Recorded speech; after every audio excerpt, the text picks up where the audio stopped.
When people hear Okinawa, they think beaches, blue water, resorts, a place where stress goes to die. Some people also think of U.S. military bases. Almost no one thinks. This used to be a country, the Ryukyu Kingdom.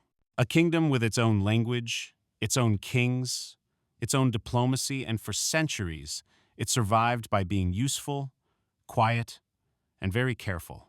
That strategy worked, right up until it didn't. To understand what happened to Ryukyu, you need to understand Japan first. For nearly 700 years, Japan wasn't governed by civilians. It was governed by warriors. Samurai ruled politics, land, and identity. Military discipline wasn't a feature, it was the system. So when Japan eventually built an empire, it didn't invent the mindset. It activated it. And Ryukyu was where Japan learned how. Before Japan arrived, the Ryukyu Kingdom was independent and remarkably successful. It sat on major maritime routes connecting China, Southeast Asia, and Japan. Ships stopped, goods flowed, wealth accumulated. In the 1300s, Ryukyu made a smart choice. It entered China's tributary system voluntarily, not as a colony, as a diplomatic strategy.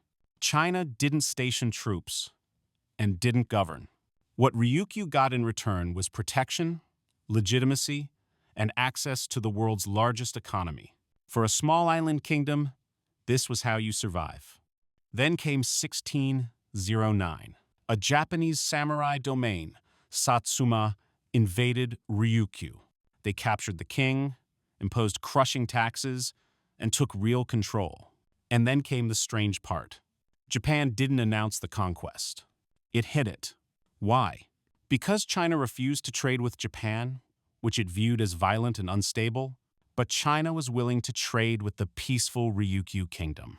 So Japan turned Ryukyu into something extraordinary, a colony that had to pretend it was still free. For the next 270 years, Ryukyu lived a double existence.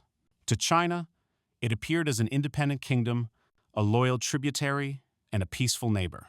To Japan, it functioned as a controlled territory, taxed heavily, and barred from real diplomacy. Japan micromanaged the illusion. Envoys were inspected before every mission, clothing approved, letters rewritten, behavior rehearsed. Ryukyuan elites were held hostage in Japan to enforce silence. Ryukyu survived by pretending.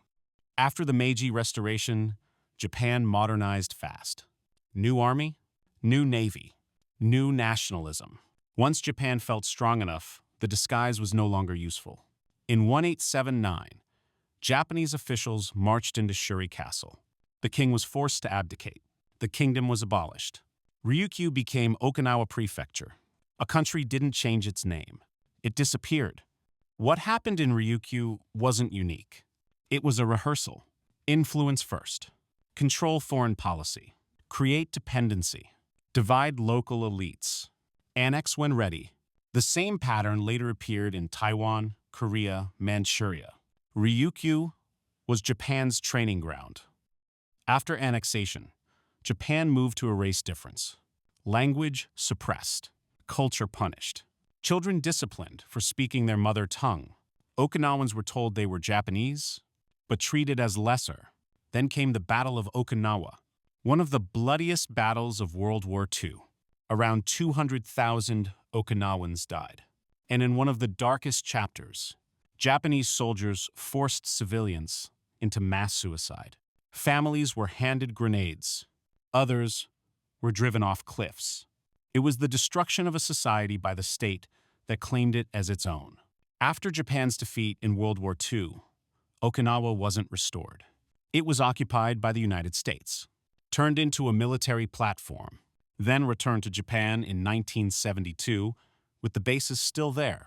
Today, Okinawa holds most U.S. bases in Japan, despite being a tiny fraction of the population.